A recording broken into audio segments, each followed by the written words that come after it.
In the campaign 2016 segment tonight, a number of reports are saying that Donald Trump is not going to hold back in his personal attacks on Hillary Clinton. If that's true, this might be the nastiest presidential campaign in American history, Jefferson Adams aside.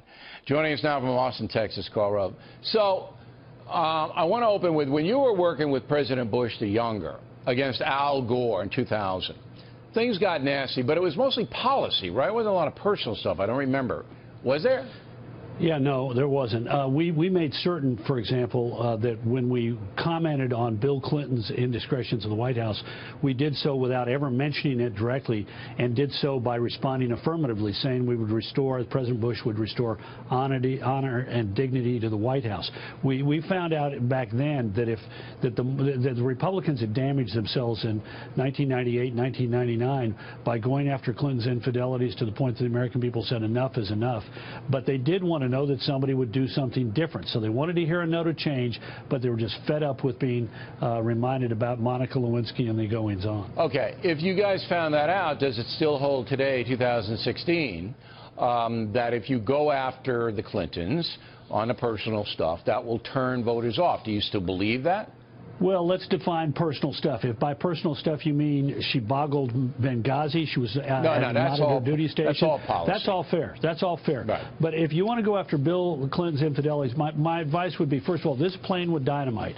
So the first one who brings up this kind of stuff, in my opinion, is going to be the person who loses the issue. Now, maybe he needs to counterpunch, but he's got vulnerabilities of his own. Nothing on the scale of Clinton, but he's on the record talking about his prowess with women and about his prowess with dating and so forth. So you got to be a little bit careful about this.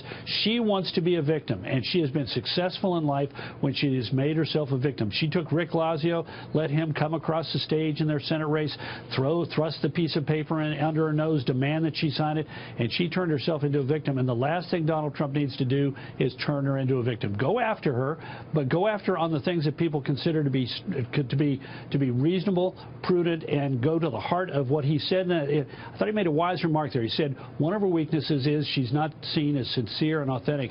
Any way he can go after that, great, but to just sort of gratuitously reach out there and bring Monica Lewinsky and Bill Clinton's indiscretions into this campaign, in my mind, would be a mistake. Better to counterpunch if that issue is raised. He counterpunches off the fact that she says that he's anti-women and that he's a bully, and then he comes back. But the situation is that there is a line of thinking that says if you tell the truth, as you see it, about the Clintons, that will galvanize people to vote for you because you'll be a straight talker. Nobody else wants to say it, but you'll say it. You're a straight talker, and then so the voters will come to you.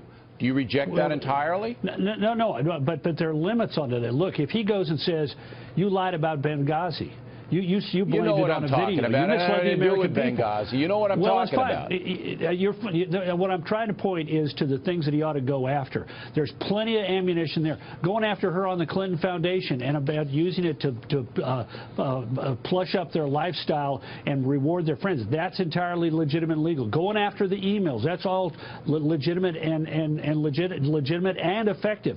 What I worry about is picking on things, just saying, look, these people, I've seen a number of them on television. Don't tone him down. It's worked for him so far. Well, it's worked for him so far and driving up his negatives. From here on out, he better be very careful and go at her on the range of things that people consider to be reasonable for discussion and where she is dead wrong, and be careful about playing with dynamite. All right, final question. Hillary Clinton's history is not to use surrogates. You know them, and they're killers. You know, the people that she has on the payroll. They're killers. Right. I expect those surrogates to try to provoke Trump into what you're talking about. Do you expect that? Absolutely, and he shouldn't take the bait. When they come after him, go back after her, but go back after her in a way that makes it clear he's holding her responsible for the ugly things that they're saying, and does she stand by him? And again, this gets back to, we all know the Clintons. We've seen them. We know how they're twisty, and we know how that they're not sincere, they're not authentic, as he said that they're nasty campaigners who will do anything and say anything and do anything to win. And he ought to play on that by saying, are you standing by that? When you said that ugly thing everything about me when your agents went out and attacked me like that, and go back out after her wherever he can by linking it to what she thinks is her strength. She thinks her strength is I was Secretary of State, but we should with Benghazi and lied about the video and lied to the parents. There's plenty of stuff in the arena on both sides. I want them both to keep it in the arena of policy. That's what I would like to see. I don't like the personal stuff. But I'm not sure it's as ineffective as some people think it is in this climate today. Mr. Rowe, thank you as always.